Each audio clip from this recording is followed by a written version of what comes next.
continue with that breaking news out of Littleton. A deadly shooting overnight. Littleton police confirm one teenager has died. Another one rushed to the hospital. Neighbors have been out all morning asking police what is going on. That's right. 9 News reporter Taronda Thomas is live at the scene. Taronda, here we are about 9 hours later, and it's still such an active crime scene out there.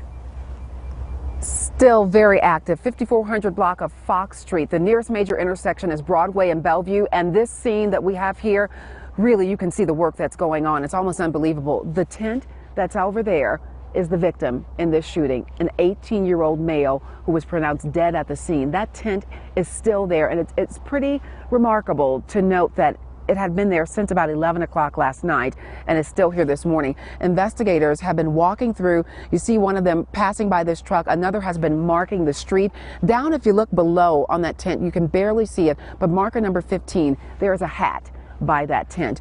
And right now investigators are trying to figure out how this all unfolded, because there's kind of a trail in front of that hat, broken glass from the black truck that a person who lives in this neighborhood described seeing a black truck that had bullet holes in it. That glass has come from that truck. The door is open. We don't know if someone was trying to get in or get out, but we're still just following this trail which leads back to this way, closer to us.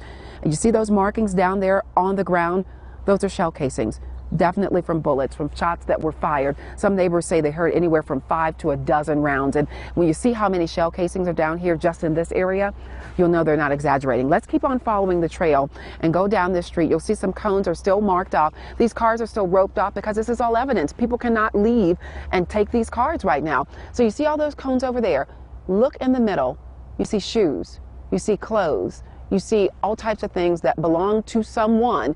And at marker number 14, is the only reason we're pointing this out is because we've heard so many rumors about exactly what happened here and about the thought that maybe a taser was used by someone in some way. What do you think that is there at marker number 14? Could it be a taser? We're not quite sure. We don't want to speculate too much. Police have not confirmed a lot of information, and you can see why when you note that this is still a very active investigation. Police cars still in the street. There are neighbors who have been walking up to this tape trying to look and see what was going on. Two young people, a 17-year-old boy and an 18-year-old, found in the street. That 18-year-old male pronounced dead at the scene. The 17-year-old is in the hospital. At last check, there was no word on his condition. It had not been updated. Information, quite honest, has been hard to come by in this case because it's still an active investigation. Police have not told us if they're looking for suspects, if they've arrested anyone, if they have any sort of description. So that's why there's so many rumors floating around this neighborhood about what happened. Some people say there was a party going on, and some people got upset with one another. There are rumors swirling about whether or not this could be related to any gang type of activity. We haven't confirmed any of that yet. The neighbors we talk to are just concerned people who say, we want to know what's going on and we want to feel safe in our neighborhood. But still an active investigation. The police were only about a block away when they got this phone call at about 11 o'clock last night. 18-year-old male has died, 17-year-old still in the hospital. Corey and Matt. Are neighbors or police saying that this area is known for gang violence, or are they not really saying anything about that? It's just hard to say. Police are not saying that. Some neighbors say, you know, you see things here and there, but sometimes you just don't know exactly what it is that you are witnessing, and they just try to keep to themselves. But that's a good question for police that we plan to ask them. We hope to talk to them later today. We've been making a lot of phone calls trying to get more information.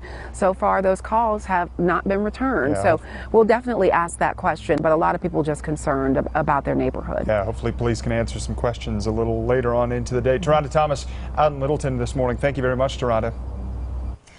It's unbelievable how much stuff is just spread out in that area. Yeah, I mean, she gave us a good tour of everything. You could see just, and you would assume, hey, they are taking a long time to process this scene because this scene is so spread out. It is. It is massive. Yeah. Well, we're hoping to get some more information for you.